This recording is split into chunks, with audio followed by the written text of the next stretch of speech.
Hello! Ahoy! Oh, that was a big ahoy. I'm You excited. okay? Yeah. Yeah. What are you excited for? Talk about this movie. I'm always excited to talk about movies with you, Adam. Me too, Nick. Me too. So, Welcome to Bottom of the Stream. yeah, welcome to Bottom of the Stream. It's what we do. We talk about movies. Movies that we hope you've never heard of, and then we try and make you hear of them. Kind of what we're doing? Kind of a good description? Yeah, it's as good as any we've got. So this week we're hoping you haven't heard of a film called John Henry. John Henry was from 2020. It's from last year. It's rated as a 15 in the UK and as an R in America. Currently runs at 1 hour and currently runs. It's not going to change. Runs at 1 hour and 31 minutes, and is currently rated at 3.5 on IMDb. Stars a guy called Terry Crews, who you will have heard of. He plays the aforementioned John Henry. Terry Crews is an incredibly famous man, probably most famous recently for Brooklyn Nine-Nine. I would say so. What's that? That's what, 7-8 years worth of comedy gold. Yeah. It's one of the greatest sitcoms of all time. I love Brooklyn Nine-Nine. And he's one of the best things about it. I 100% agree. Second cast member from Brooklyn Nine-Nine on the show? Yes. Joe Pantaleo? Joe Joe Latrulio. He was in Win It one All. of the films. Win It All, back in season 1. I think so, yeah. Wow. He's a former NFL player, is that right? If you say so. I don't know anything about him. Not Joe Latrulio, Terry Crews. Yeah, he's a former NFL player. Also stars Jamila Velasquez, who plays a character called Berta. She's not been in a lot. If you've seen Empire, she was in that for quite a while. It's quite a famous show about singing, I think. I've never seen it. Also stars Ludacris. Obviously most famous for being a rapper. He plays a character called Hell. He's also in the last 3 Fast and Furious films. Sure. So you might, if you've seen them, you'll know who he is. I've never seen one. I haven't either. Never seen any of them. Is that bad? It's like, I don't know. It's one of like the biggest box office franchises of all time. I've never seen a single one. Just doesn't interest me in the slightest. And you go to, well, you did go to the cinema all the time, and you've never come across one of the 17 Fast and Furious films. Never once. Never even once. Well, and I don't really have any interest in watching. In common. Yeah, absolutely. Written and directed by a guy called Will Forbes, and currently this is his only IMDb credit. Nothing before and nothing since. So he wrote and directed this, somehow managed to get it off the ground, even though he wasn't established in Hollywood, by the sounds of it. Do you, Nicholas, have a one-word review of John Henry? Hammer time. I knew you were going to say hammer. I had a feeling you were going to say hammer. Hammer time. It is hammer time. Where does this film start, Nick? We are on home video. We are. And it is December 1993. Yes. Before we start, should we talk about the history of John Henry? Yeah, I think we should probably set that context. So, I'm not aware of it. I assume there are American listeners who will be fully aware of the folklore that goes around the words John Henry.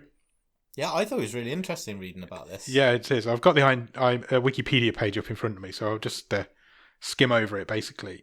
So, John Henry is an American folklore, and he was an African-American male who said to work as a steel-driving man, which is a man tasked with hammering a steel drill into rock to make holes for explosives. Yeah, so he was working on the railways, wasn't he? So, yeah, basically he's clearing paths for the railways. Yeah. It's most famously told in blues songs. There's a lot of blues songs about him. And there's a couple even in this film. Yeah. Where they play it over the top. And there's numerous stories, books, plays, novels. There's a statue somewhere of this guy. It's in Talcott in Summers County, West Virginia. It was measured, according to the folklore, was measured in a race against a steam-powered rock drilling machine. A race that he won, only to die in victory with a hammer in hand as his heart gave out from stress. Yep. So he raced the steam powered machine, to prove, because I guess he was trying to prove that he didn't want his friends to be out of a job, basically. Yeah. So he's basically revered as a real life superhero in American folklore, and so much so that DC actually based a superhero on him. There is a superhero called Steel, who apparently after the death of Superman took over the mantle of the Man of Steel. And Steel's real name is John Henry. Interesting. Based on the folklore. So yeah, there's a little history. I literally had no idea about any of that, and I thought it was quite interesting. So, but this film has nothing. It makes no reference to him being a steel worker, no reference to him being a superhero. So all of that is completely pointless in relation to this film. Well, it's not really, because he does. You know, he is a man of great strength in this movie. In fact, that goes without saying. In this home video that kicks off this movie, you've got young John Henry sitting in the back of his dad's new Cadillac. Yep. With his dad up front, and he says, you know, his dad says to him, "You squeezed my finger so hard when you were a little baby that's why we named you John Henry." Yeah, that's where your name came from. Is named after the folklore, I guess. Yeah. Then the John Henry song starts playing at the beginning of the film, after interspersed with all these home video things, and then suddenly his dog gets run over. Yeah, this is like early dog death right at the start. Yeah. Does the dog not come?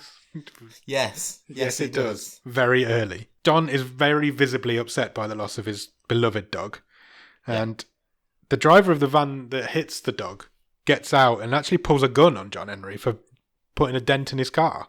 Yeah, it's like, your dog's dented my car. What the fuck are you going to do about it? Yeah, he pulls a gun on him, and John Henry literally just completely ignores this guy and just walks away with the dead dog cradled in his arms.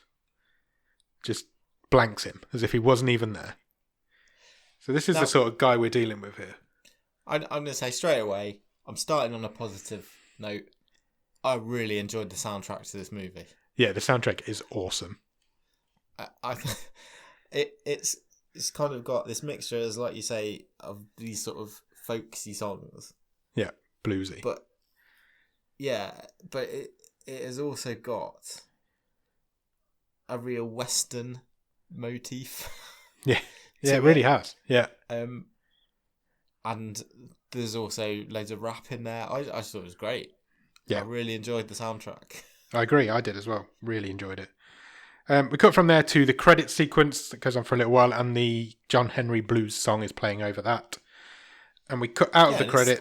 It's animated, isn't it? So there's a lot going on. There's a lot of stylistic clashes, I guess, going on. Yeah, there is a lot going on in the early parts of this. Cut straight from there, from the credits, we go to what we find out is what do you call these places? A brothel? Yeah. Whorehouse? Yeah, basically. Yeah, there's kind of where prostitutes live. And there's loads of men in white tracksuits playing dominoes and talking very quickly, very loudly in strong American accents. We're like a gang hideout, I guess. Yeah. And they're all sort of being very braggadocious, aren't they? Sort of braggadocious? That's the most 80s word I've ever heard. Trying to like one up each other with sort of all these tales. I wish I could tell you, because I couldn't keep up with what they were saying. I'm not going to lie. I was like, what? But I even put the subtitles on at one point. But you've got all these girls on this sofa, and they seem to be pretty drugged up. Yeah, they're very spaced out, aren't they? Apart from one of them. Yeah. Who seems to be significantly more aware. She then gets sort of escorted off, doesn't she, into one of the side rooms by one of these gangsters. Gang members. Yeah. Because he's like, well, I'm going to try the new merchandise. And that's where we start off. That's where we start, yeah. And as soon as they leave, somebody starts shooting the place up. Yeah. A bullet flies through the window, strikes one of the guys, and they're like, what the hell? And then loads more bullets fly through, and everybody kind of goes down. They start shooting back. There's a big firefight going on, but you can't see where these bullets are coming from outside the house. They're literally shooting through the walls, some of them. Yeah. And eventually everybody is in the house. None of the girls, but all of the gangsters go down. They all get shot. Yeah, pretty much. And two guys run in. I've written cops, but they weren't cops. No. They show up. They look like they were cops. And they go... Turns out they've come to rescue this girl who had just been taken away. And they do. They kill the last guy who was in the bedroom with her. And it turns out they're her brothers. Yeah, and well, it turns out they're Honduran, aren't they? But yeah. As we find out later on in the movie, but they're speaking Spanish. Do you know how we know they speak Spanish before they even open their mouths? How? The soundtrack changes to Spanish guitar. It does. It really does. Yeah, so unfortunately, though, one of the guys takes a bullet, gets shot. He does. One of the white tracksuit guys was still alive, manages to get off a final shot before he dies, and shoots this guy. So the girl escapes with the other guy, and they get out of the house, and then all the cops start showing up. Some cops start showing up. Yeah, so the guy who helped the girl escape, he distracts the cops and tells her to run, basically, which she does. Which she does, and she manages to hide under a porch in a house a bit further down the street. He's given her his jacket, and as she sort of goes through the fence or the hedge, she loses a patch on it, doesn't she? It's like a symbol. Yeah. But no, you're right. She goes and hides under this porch. So she's there for a little while. Suddenly a cop shows up, knocks on the door to the house, and this is when we find out that it's John Henry's house. Yes. Because Terry Crews answers the door. Cop's doing a sweep of the area just to see if anybody's seen anything. He's like, no way you're coming in this house. Yeah, John Henry is not a fan of the police. I'm going to make an apology at this point in the podcast. My notebook was full this week, so I've had to write on an A4 pad. So if you hear page-turning noises, I apologise, but it's like I'm reading the Times sitting in front of me. So I'm going to try and turn them as quietly as I can, and there obviously won't be very often because there's shed loads of writing on each page. You made approximately 1 page of notes. I'll tell you. Excuse the page. No, that's more turnage. 1, 2, 3, 4, 5. Okay. Which is about right, so I usually do about 9 or 10.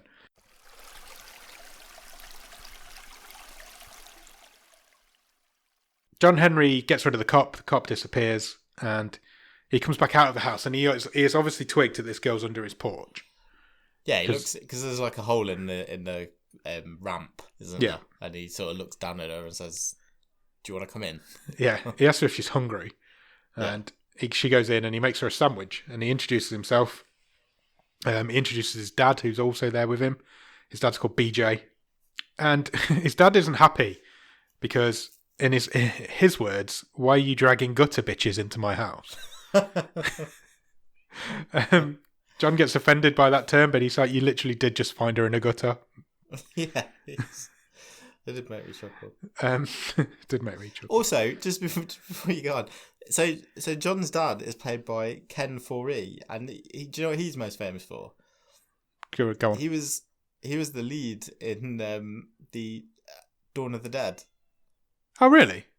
Yeah. Oh, I know you mean now. Yeah. I didn't twig that was him. Awesome. Yeah, 1978, way back then. Wowzers. John tries to... This lady's obviously Spanish. John picks this up quite quickly, but he can't speak Spanish. No. So he tries to communicate with her as much as he can, and he figures out that she's got no family, or she's just lost family members. She says that, he works out... She says her family's gone. Yeah. I think this is a word he works out. Yeah. And then he says he's lost someone today too, so this establishes that it's the same day that the dog died. Yeah. Eventually he says to her, "Look, you can stay tonight, and then tomorrow I'll help you out, we'll sort you out." She doesn't understand any of it. No, she doesn't. So his dad comes over and speaks to her in fluent Spanish, explains everything that's going on. And... unbeknownst to John that his dad could speak Spanish. Yeah, he says to his dad, when did you learn to speak Spanish? And he just says 1989. It really made me laugh. No, it was like, there was this lady I was chasing in 1989, and I've never really used it since. He was a player. The relationship between John and his dad is a highlight of this film. I thought their chemistry was really good, actually. The lady goes off to Berta, we find out is the lady's name.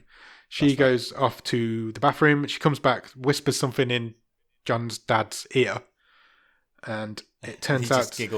He just giggles and tells John that he's got to go and get her something from the shop. It turns out she needs some feminine hygiene products. Sure.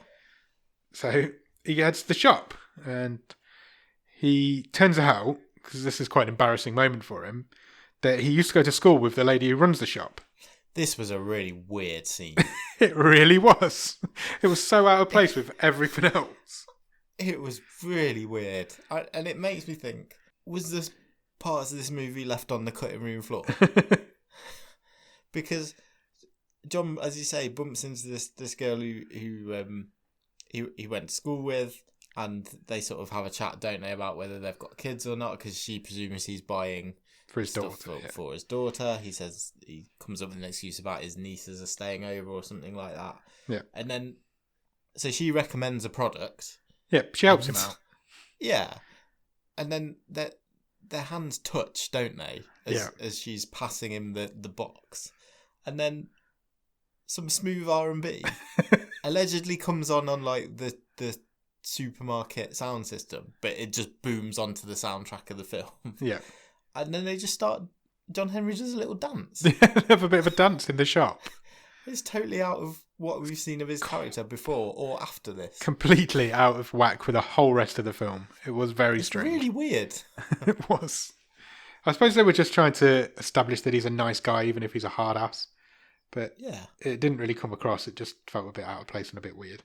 We cut from there to... There's a montage of old video camera footage, which happens a few times during this film. You never really learn anything from them. It's more just scene setting, isn't it? Yeah. Yeah. But it does happen a couple of times. And then suddenly It's telling you that basically that in his earlier days, John was in... The white tracksuit gang, that's what I've called them. Yeah, he was in this gang culture, yeah. Yeah, I think that's what they're trying to make you establish, and that he's now out of that and away from it. In the next shot, he wakes up with a start. He's asleep in bed, and he suddenly wakes up. Lights a cigarette. He's seen like blood, hasn't he? Yeah, he's had a bit of a nightmare. From a nightmare. So he lights a cigarette, and when he lights the cigarette, he's lying in the dark having a cigarette, and then suddenly there's a cough in his room. So he nearly shits himself, turns his light on, and this girl who he's let stay over is just sitting on his bedroom floor. That's right, yeah. She's scared. Yeah. But she'd established a rapport with his dad more than with him. Yeah. So it struck me as a bit weird of why she would just sit on his floor. So what he decides to do to try and sort this situation out is show us some drawings that he's done. Sure. It's such a leap in logic, isn't it? He's like, oh, here's my sketch pad. I like to draw. It's the middle of the night. Like, oh, I love drawing as well. That's what they've got in common.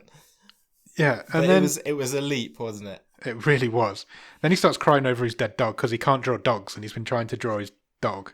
Yeah, he can never get it quite right. He says, I've never been able to draw dogs. Yeah. And he starts crying, and then suddenly she just vanished. Yeah.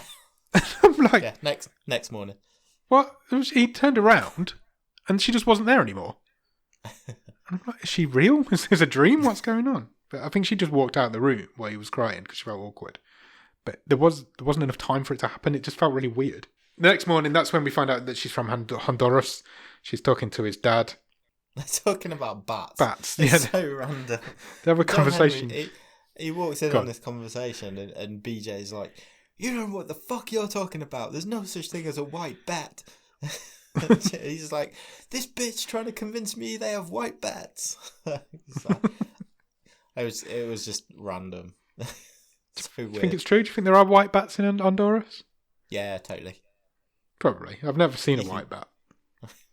Yeah, I'm on board. What, at this point in the film? No, about the bat. Or just in general with white bats? Oh, okay. Are you on board with the film at this point? Can I save that till a bit later on? Yes, of course. Sort of. I'm at this point. I'm really enjoying it. So we'll see where it goes and how that carries on. Okay. Suddenly there's a knock at the door. For this for me. Yeah, it is. There's a knock at the door at this point, and it's a guy, and he has to speak to if Berta's there. So she comes to the door and slaps him straight away without even speaking to him. And it turns out that this is the guy that she got away from last night, or the guy that rescued her last night. Yeah, the guy who distracted the cop. So he's found the patch. So that's how he knew she was in the house. Yeah. Because he found the patch. The patch in the garden. He wants her to... he comes in for a sandwich. Yeah, he does. Immediately he wants her to just leave with him, but she says, no, I'm not going anywhere with you. So he comes in and John makes him a sandwich. But before he's allowed in the house, John makes him give up his gun. Yes. He's like, we're not, guns are not allowed in this house. And he even says, well, it's my gun. And the guy's like, when you're under my roof, it's my gun. I thought that was a nice line. And again, just to mention the soundtrack again, I promise it might not be the last time, but I won't mention it too much. But it's now turned into this like fusion of this like spaghetti western meets hip hop. Yeah, bit of a standoff this bit. Track. Yeah. Bertha eventually talks him in. Such a lovely machine. Bertha talks him into giving up his gun, and John wraps it up in a napkin and puts it in his bedside table. Sure. So he doesn't like guns. He doesn't allow them in the house. So they sit around this table and go on. Yeah, I was just going to say that they sit down and Bertha's mad at this guy who we find out is called Emilio, and she's mad at him because he left the other guy behind. Yes, that's Oscar. Yes. So we found out at this point. So Bertha we basically get retold the story of the film at this point, but it goes further back, so we get some background on who these people are. Yeah. So Bertha and Oscar have escaped Honduras together because they found an address on a letter that turns out to be from, what's this guy's name? Emilio. Yeah, from Emilio's father. And turns out that they've got the same dad, basically. Yes, correct. So he had like this secret life, a secret family in Honduras that Emilio didn't know about. Yeah. So their mother's died, and they've come on they've fled the country and come on this just to try and track down their half brother, I guess. Oh, and their dad. Unfortunately, their dad's dead. Yeah. And has been for several years, according to Emilio. So Emilio takes them in, and he doesn't allow them to stay with him because he doesn't want anything to do with them, really. So he's like, he knows of this, I think he called it a shelter. Yeah, like a shelter for illegal immigrants or immigrants. So he decides to take them there. So he's walking them through the streets. And suddenly, Berta gets kidnapped by this white tracksuit gang. Yeah. Without the two guys, Oscar and Emilio, even really noticing. Yeah, just literally snatch her from under their noses. Emilio, though, did recognise the guy. This all happened like yesterday, by the way. This is not new. This is not old stuff. He recognised the tattoo. He recognised the gang sign. Yeah, he knew the gang. So he manages to track them down to a house, and that's where the film starts. Yeah, basically. That's when the shootout happened, and he got her back. So it all happened in one day. So then John says to him, "Well, how many did you kill?" And he's like, "I don't know, 6 or 7." And then he's like, "Well, that's how many bodies you owe now." So they're going to come for you. If you've taken out 6 or 7 of this gang, you're a dead man walking. It's basically what he's saying. We then cut to the gang and we meet the ringleader for the first time. This is Hell. This is guy who Ludacris is playing. He's an imposing looking character, isn't he? He's got how can I describe it? A golden jaw? A golden jaw, yeah. He's got like a fake jaw bone on the outside that's holding his face together, basically, and it's gold.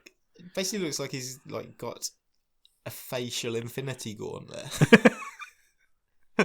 It really does. And this is the first time we meet him, and he just burns up the guy. So he burns up the gang member, doesn't he, with a blowtorch? Yeah, his weapon of choice is a blowtorch. Yeah, and it's the guy who snatched Berta actually off the street, isn't it? Yeah. Yeah, because he's however you let her get away. He says you weren't careful enough. You can't just be snatching women off the street, basically. Yeah. Berta, we come back to John's house. Berta's in the bathroom. She's crying. And John and Emilio go out into the garage to try and fix John's car. Yeah. And just basically bond. They talk about football for a little bit. Yeah, they're both fan of the Raiders, aren't they? Yeah. And Emilio's just like, well, why are you helping us? And this is basically just another scene to say, well, just because John Henry's a nice guy. Yeah, he said the line was, "Why are you helping us?" And he says, "Why wouldn't I?" As if it's like it's just natural for him to just do this. We get a nice little. Go on. Oh, I was just going to say, because I think you're about to say you get like a montage of LA. You do. That's exactly what I was going to say. Nice little city montage. it's just like a music video, and it's just random filler. It really is. Again, yeah, another cool song with it's just like a rap video. Yeah, for like 2.5 minutes in the middle of this film. Yeah, but then we get possibly to the most important scene. This is like the scene where we figure out what the hell's going on in this. Yeah, it's a flashback. It's a flashback to young John. Young John goes to meet young John's cousin. And yes. John, it is the day after John Henry has done his first ever kill. Yeah. Because it was like a gang initiation, I think. We're looking at the... I thought he just saved his cousin. Yeah. When they were holding up a store. They were holding up... It looked like so the cousin says, I've got some video footage of your first kill, so they watch it. And it's basically just... curb stomps this dude. Yeah, literally just stomps this guy to death.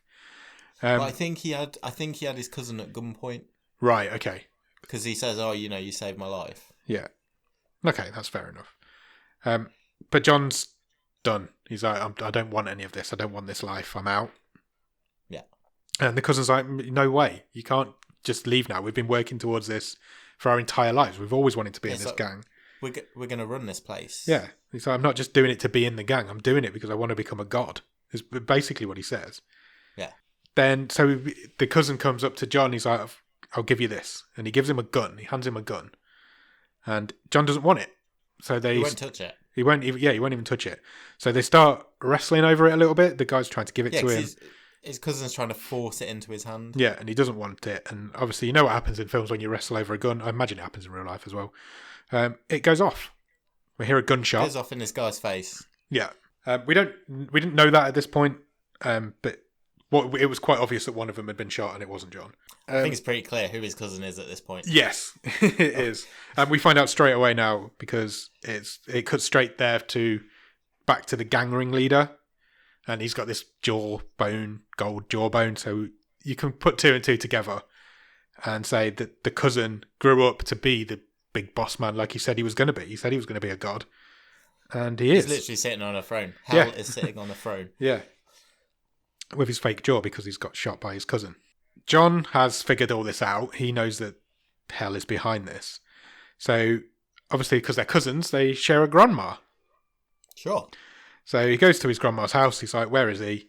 She's like, I don't know. I've not seen him for a while. She's like, I'll tell him you called around, which I thought was quite funny.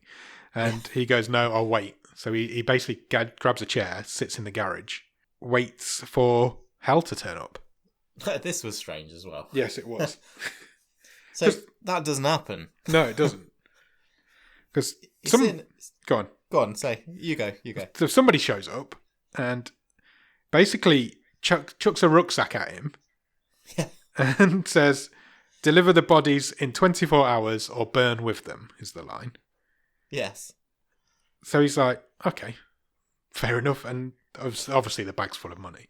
Cut back to John's house where John's dad, BJ, is showing Berta how to shoot a gun. That's right, yeah. Going to turn my page. He's also, while he's teaching Berta how to hold and shoot a gun, because she starts off by holding it like John Woo style, sideways. And he's like, "You've been watching too many movies." He's also then proceeds to tell Emilio about his legendary dick. Yeah, I've written that down. He says, I had a legendary dick when I was younger, but I had a stroke at 52 because he's in a wheelchair. Yeah. I don't know if we mentioned the fact that he's in a wheelchair. No, I don't think we have. And he had a stroke at 52 and lost use of his legs and anything below the waist. And so now he's not got a legendary dick anymore. John comes home whilst this gun's out and being shown around and he's not happy. It's just to clarify, he's since the accident with Hell when they were kids, that's not touched a gun. Yeah, he's totally anti-weapons. Yeah, and Emilio says to BJ, "What's the story there?" And he's like, he doesn't like guns because he shot the devil when he was younger. Yeah.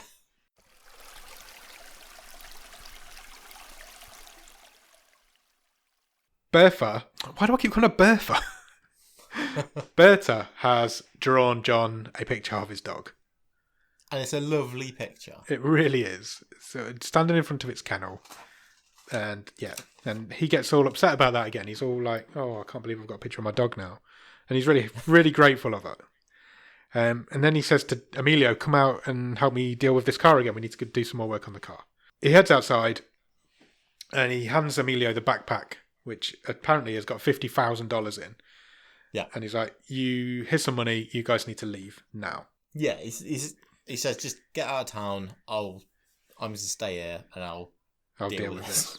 But Emilio's like, where's this money come from? What are you talking about? It turns out Hal's given him the cash and basically told him to get rid of them by whatever means necessary. So, yeah.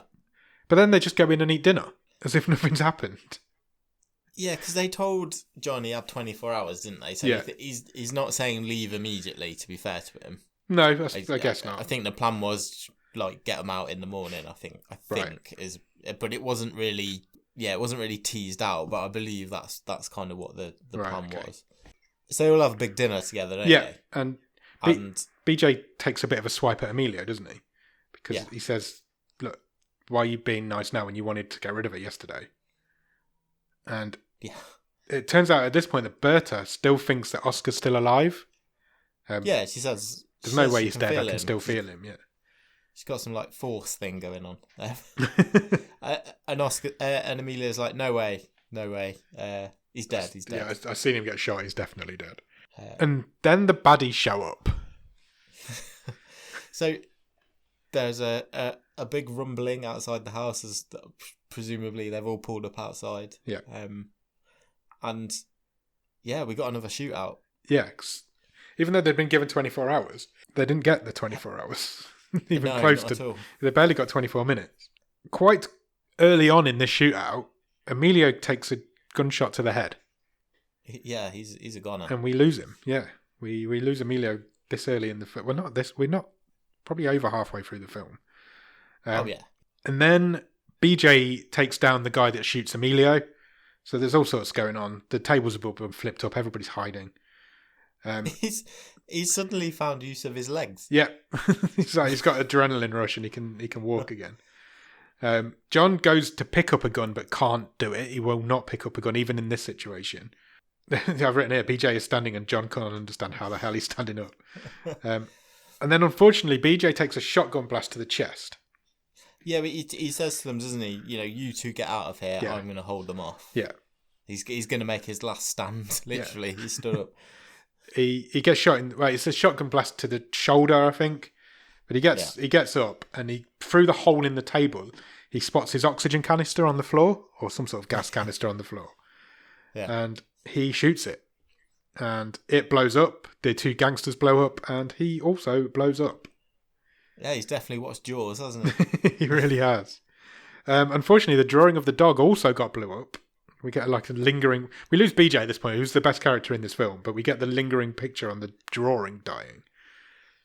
Yeah. So John and Berta are the only two left. They're still in the house, and some more gangsters come in. There's a female member of the crew, isn't there? And Hal walks in. And they have a bit of a ruckus. And eventually... John gets shot. John says to Hal, I thought I had 24 hours, and Hal goes, blah, my bad. Basically. He's like, I'm a liar, what can I say? But then John gets shot in the head. Yeah, he does. I'm glad you said that, because I'm sure that's what happened. It is exactly what happened. Good. But because he's John Henry and he's the Man of Steel, John survives this shot. Yeah. He wakes up, and everybody's gone. Berta's gone, and all the bodies have gone. And then a lady comes in and helps him up. It's our lady friend from the I supermarket. wasn't sure. I was hoping you'd realise. I was like, is that the woman from the supermarket? Her hair was slightly different, and I wasn't sure if it was her. And this is where I got, again, I'm piecing this together here, but this is where I got that this was their plan to move the Berta and Emilio out in the morning, because he says, what are you doing here? And she says, it's like we agreed. I'm here to pick up the kids. Oh, so she was... Oh. So I think they brought her in, but all of that happened off screen. The last time we saw it, they were just having a bit of a dance. I didn't get that. Exactly. Didn't pick that up at all. So he gets up. He's fine. He's got a scar on his head, but he has managed to survive this gunshot. It looks like maybe it grazed across his forehead. Yeah. Because he's got like a big gash across his forehead. But Berta's gone. All the bodies have gone, and he actually says, "Hell never leaves a body behind." Yeah. So he goes and has a shave. Yeah, important. Which is a bit strange. And then he grabs his sledgehammer from the garage. And you're like, this film's about to pick up. And then he goes to see his gran again. Yeah, he wants to know where... He doesn't know where Hell lives or where his lair is. Yeah. So that's the info he's after. And he figures she'll know. She's his grandma. She's my grandma. She'll tell us. It turns out it's his grandma's 82nd birthday, which was a nice little feature in the film. So he says to her, look, where is he? And she won't tell him. She's protected. She knows who this guy is, but she's still protective of her grandchildren. And she actually says to him, you're better than this. You don't have to stoop down to his level. Yeah. He's quite clearly going to, and she realises that at this point, and she does eventually give him an address. But she also says to him, oh, he still has his mail sent here. Can you take his post? I thought that was just her. That was her way of telling him the address. And John opens the door, gets the mail out, and it turns out Hell is short for Helen. Was it? I didn't even pick that up. Yeah, it was on the post. It was called Helen. Because Grandma says, I think he gets his post sent here because he doesn't want people to know his real name, and all the post was addressed to Helen Henry. Helen Highwater. Yeah, whatever his name was. I didn't pick that up either. That's really bad of me. I'm not a devil for the detail. That's what we're picking up from these films. Cut from there to a humorous scene. I think they went for the comedy moment here. There's two gangsters in a car in these white tracksuits that all these gangsters wear. And they're having a conversation about the Human Centipede film. Yeah, something they've watched on Netflix. There is a Netflix mention here. Which, incidentally, isn't on Netflix in the UK or in the US. Yeah, they're discussing the Human Centipede and how the physicality behind it and how it would work. And there's your obvious gay jokes and stuff in there. They're just going for humour. And then they look in the rearview mirror and they see John Henry walking down the street dragging a massive sledgehammer behind him. Yeah. And they're like, shit, what's going on here? So they get out of the car and without even missing a beat or saying a word, John smashes this guy's head off with a sledgehammer. Yeah, and we see it from behind a palm tree, and it's just an explosion of gore. It was like watching Ash vs. Evil Dead again. Yeah. We head inside. We go inside to where Hal lives in this house that's just over the street from where these guys were. Yeah. And he is telling off the lady gangster because she's the one who shot John, and he didn't want that. Yeah, he's like, I wanted him to see what we were doing. Yeah. So she's getting tortured basically by this guy. Yeah. And suddenly a hole appears in the wall. It's the only way I can describe it. The wall starts getting smashed up and little John's face pops through the wall. Before a piece of the wall has embedded itself into a guy's neck. Yeah, one guy gets killed by a piece of wall. He pulls the piece out of his neck and blood just gushes everywhere. All over everyone. All over the female gangster who we met earlier. The lights go off at this point. The power goes down. They've been plummeted into darkness. And Hal says to this girl, "Get out there, go and find him." Yeah. I won't. You do me a favour. Yeah. All is forgiven, sort of thing. Yeah. So she heads outside. She's crawling around the house trying to find him, stalking around the house. Walks into the garage and John smashes her leg with a hammer. Oh, it's pretty gruesome. You see the bone pop through. And then he fucking rips his sleeves off his t-shirt. That's brilliant. You see Terry Crews get the guns out. I imagine he does that every morning. I've got a feeling Terry Crews puts a t-shirt on and then rips the sleeves off straight away. Every day. I tell you what though, the white tracksuits are good for showing up the blood. Yeah, they really are. That was definitely a stylistic choice, wasn't it? And then the soundtrack is very reminiscent of a Tarantino film all of a sudden. Yeah, it's we've definitely got a sort of Kill Bill Volume 1 vibe going on. 100%. So John heads around to the front of the house and he knows the only way that he's going to get Hal to come out of this house is by smashing up his car. It's John's dad's car. John's dad's car, yeah. Which Hal has now got a hold of. Yeah. He smashes it up. So he smashes it up. He smashes the windshield. He smashes all the headlights up. And it works. Hal does come out. of this house with his blowtorch and his gas canister. And his goons. And he says, look, we're family. And John says, not anymore, we're not. And Hell says, is that they're in a the proper standoff? It's a proper standoff on the lawn. It's even filmed like a standoff. And it's sledgehammer versus blowtorch. Yeah. And Hell says, is that a threat? And John's like, no, it's a prediction. John then takes a bullet in the back, I think, which takes him down. He takes a couple. He takes a couple, He takes one in the knee as well. But he keeps on getting up. Somebody's shooting at him and he keeps on getting up.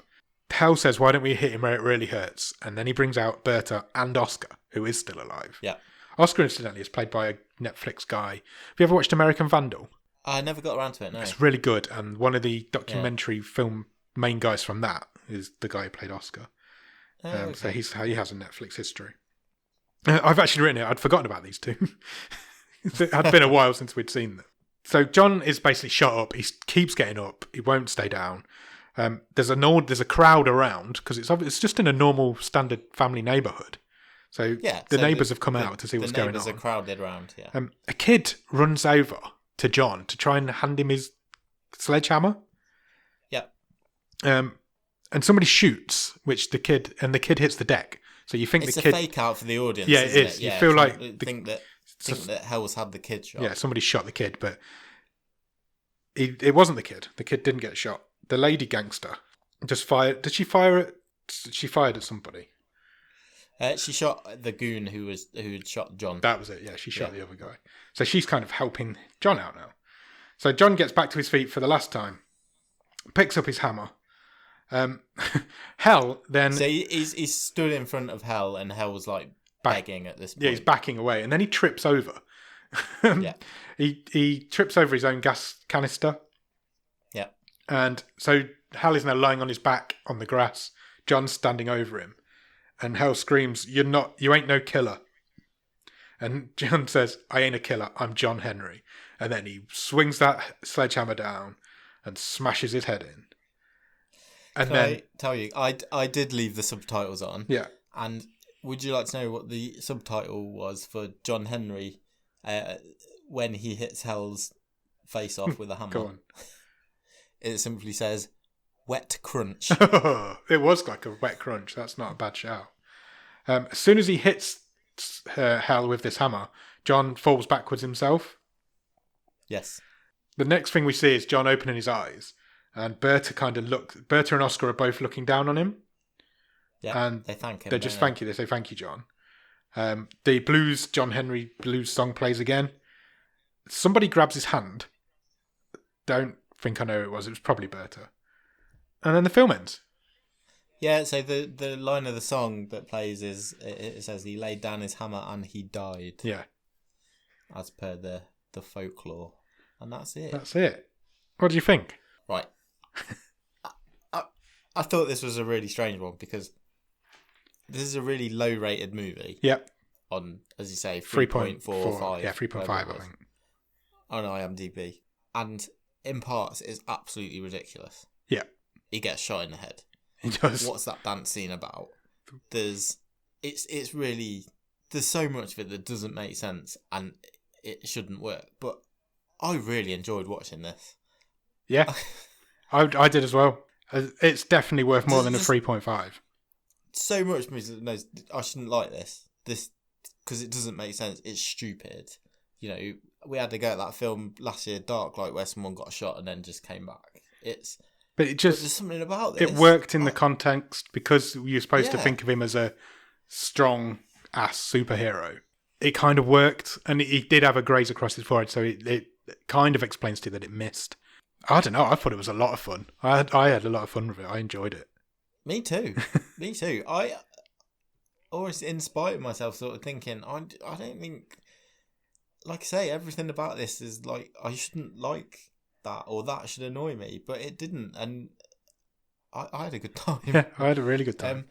Ross Cook, incidentally, hates it. He said it was awful. And there's every season that we seem to have a film where that happens. So we us two both enjoy it, and he hates it. So this seems to have come early this season. Yeah, I was surprised myself with this one. I must say, I thought the soundtrack was awesome.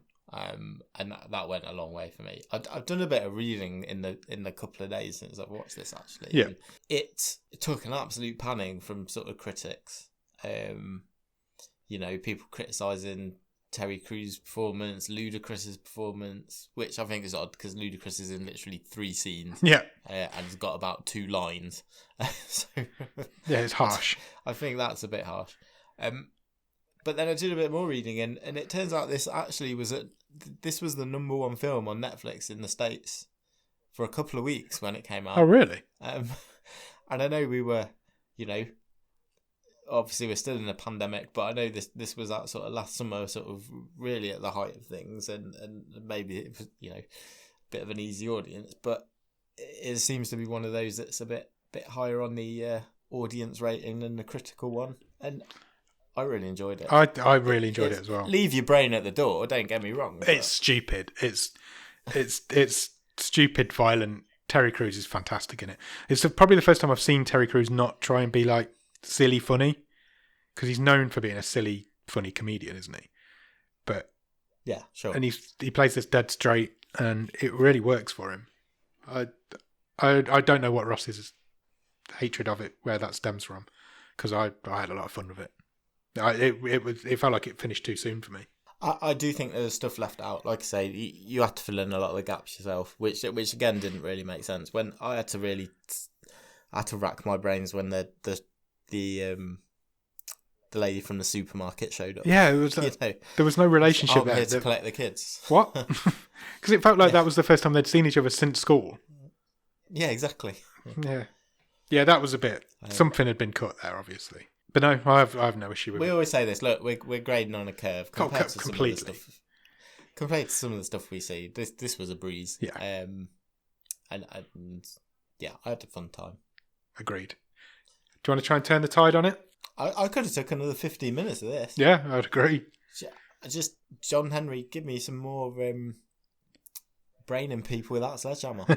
Yeah, he only really hit 2 people with it, didn't he? And I'd like to have seen more of that. If he really had to fight his way into Hell's compound, yeah, definitely. I've written 2 words down after where I've written the end in my notes. I've written Tarantino film, because you let Quentin Tarantino loose with something like this, you could have a lot of fun with that. He could have a lot of fun with this character. It was when that music started playing, I was like, yes, that's how I'm turning the tide. Let's give it to Tarantino. Done. So I guess we should talk Stream Table this week, because we're 3 films in now. So we decided Temple, Happy Anniversary was above Temple last week. Yep. Is this above Happy Anniversary? It's pretty close for me. I liked them both, to be honest. I think this is better. I'm tempted to give this the edge. I think this is better than that. They're very different. Oh God, yeah. All 3 of them are very different. Yeah, I think this. This is of the 3 films so far. This is the one I've had the most fun with. Agreed. This is the number 1 film for me at the minute. Cool. Early days. It is early days. It's easy to do the Stream Table when there's only 3 films in it. It's when you get to like 20, it's difficult. Cool. So yeah, John Henry number 1 in the Stream Table, season 5 Stream Table. Well, that just leaves us to pick next week's film, I guess. Sure. We don't need to go to the randomizer this week. What? Somebody, namely Sam Mulholland, has gone an early wild card. Wild card. This is the earliest anybody's ever played a wild card. He went in early last year. He played it on episode 6 last year. So this year and won. He won the competition. So for those of you who don't know, all of our Patreons get a wild card where they can subvert the randomizer and pick a film themselves. This season we're playing the game slightly different in the fact that we've asked them to try and pick the worst film that they can find. You're going to regret this. I already do, because I know the film that Sam's picked. Okay. Sam Mulholland, Patreon of Bottom of the Stream, has picked a film for his wildcard that is simply called After. Okay. Have you ever heard of a film called After? No, never. Okay. What do you think it's about then? I don't know. After post-apocalyptic event? Some shitty sci-fi? Nope. Okay, I don't know. Do you want to know the tagline? Yeah, sure. So the film's called After. So the tagline follows straight on from that. So it's after your first, life is never the same. Oh, okay. We're going romance. Drama romance from 2019. The synopsis says a young woman falls for a guy with a dark secret, and the two embark on a rocky relationship based on a novel by Anna Todd. Now, the novel itself was based on some... This is really random. The novel was based on One Direction fan fiction. God. Oh, we're not going all 50 Shades, are we? 50 Shades of Grey was it 50 Shades? One of them was based on... It was Twilight, wasn't it? Twilight was originally Harry Potter fan fiction that got adapted.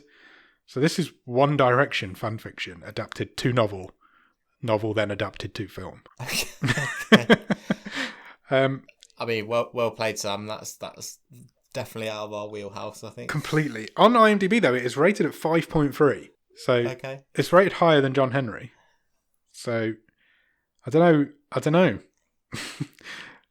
know. The poster's very, very... You remember White Girl last season? Yes. Poster's very much like that. Okay. So I think we might have another White Girl on our hands. But let's see. So yeah, Sam's picked that for his wild card this year. Thank you, Sam. Bring it on. So check out After. And in the meantime, check us out on Twitter, Instagram, and Letterboxd, all the same username, which is at BOTS_podcast. Facebook.com/bottom of the stream. The email address is bottomofthestream@gmail.com, and the website is bottomofthestream.com. On the website, you will find every episode we've ever recorded, all the stream tables, all the botskers, loads of other cool stuff, and some merch. I'm going to spend some time. I've got the week off work next week, so I'm going to spend some time on the website, get that all up to date. Check us out on Patreon, patreon.com/bottomofthestream. On there for a couple of quid every month, you can get early access to the episodes 4 days early now. Some of the episodes, we'll get some bonus episodes in a few weeks when we'll be able to record in the same room again. Merch. Nick does a newsletter every month. You could, like we've just said, if you come in at a certain level, you can have a wild card. So yeah, check us out on Patreon. And finally, we've already mentioned Discord. Check us out on Discord. The link for that will be on the bottom of the show notes. Yeah. Also, if you can spare 5 minutes, please leave us a review anywhere you can review podcasts. That could be on Podbean, Podchaser, Spotify, Apple Podcasts, or you could hammer your review into a bit of metal for us. Why not? Definitely do that. So yeah, do that and then check out After, and we'll be back on Monday for The Wave and next Thursday to talk about Sam's wildcard film. Cheers. Thanks. Bye.